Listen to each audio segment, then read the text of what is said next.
Hey guys, as we're going through the Bible this year, I have another insight for you from Genesis chapter 24. Abraham's old, Sarah has died when you get to Genesis chapter 4, and so he decides it's time that he needs to find a wife for his son Isaac. Now we know everything Abraham did, he did through faith in God.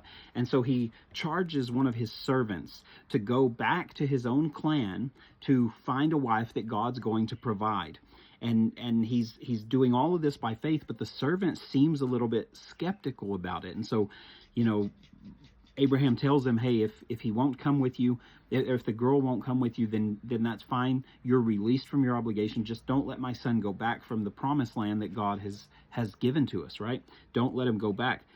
And so the servant goes. Now you have to remember, this servant, he's not born in Abraham's family. He would have been one of the local people through Abraham's journeying through different lands. And so he would have had his own gods, his own culture of how he worshiped and which gods he worshiped.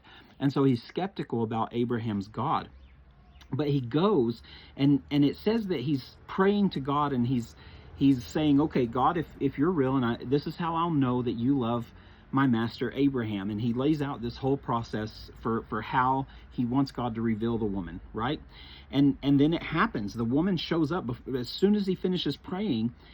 She shows up, and everything works out exactly as he had asked God. And in verse 26, there's something interesting, because it says, the man bowed his head and worshipped the Lord and said, "Blessed be the Lord, the God of my master Abraham, who has not forsaken his steadfast love and his faithfulness towards my master. As for me, the Lord has led me in the way to what I was supposed to be doing." And so it's just interesting to me. This is a private family matter of getting a wife for Isaac. This isn't Abraham's public whatever he did. It's not a business contract. It's not any of those things. It's a private family matter. And so obviously he would trust his God to provide a wife for his son. But now he sends this servant who's not evidently a God worshiper. If you go back to verse number 12, when he first prays, he's still praying, to the God of my master. He doesn't believe in God. And yet through this encounter, what he has learned from Abraham, what he's seen in Abraham's lifestyle, Abraham's faith, Abraham's testimony, it's opened him up to say, okay, if this God's real, let him prove himself. And God shows up and proves him. I just want to remind you, that our faith, our testimony, our examples, even if it's a private family matter that we don't think anyone else should know about, it can be a catalyst for someone else coming to the saving faith in Jesus.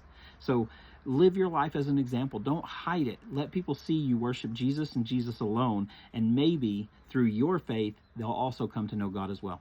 Amen. If you want more insights like this, I encourage you to go join my gospel leadership group on the school app. The link's below. Blessings.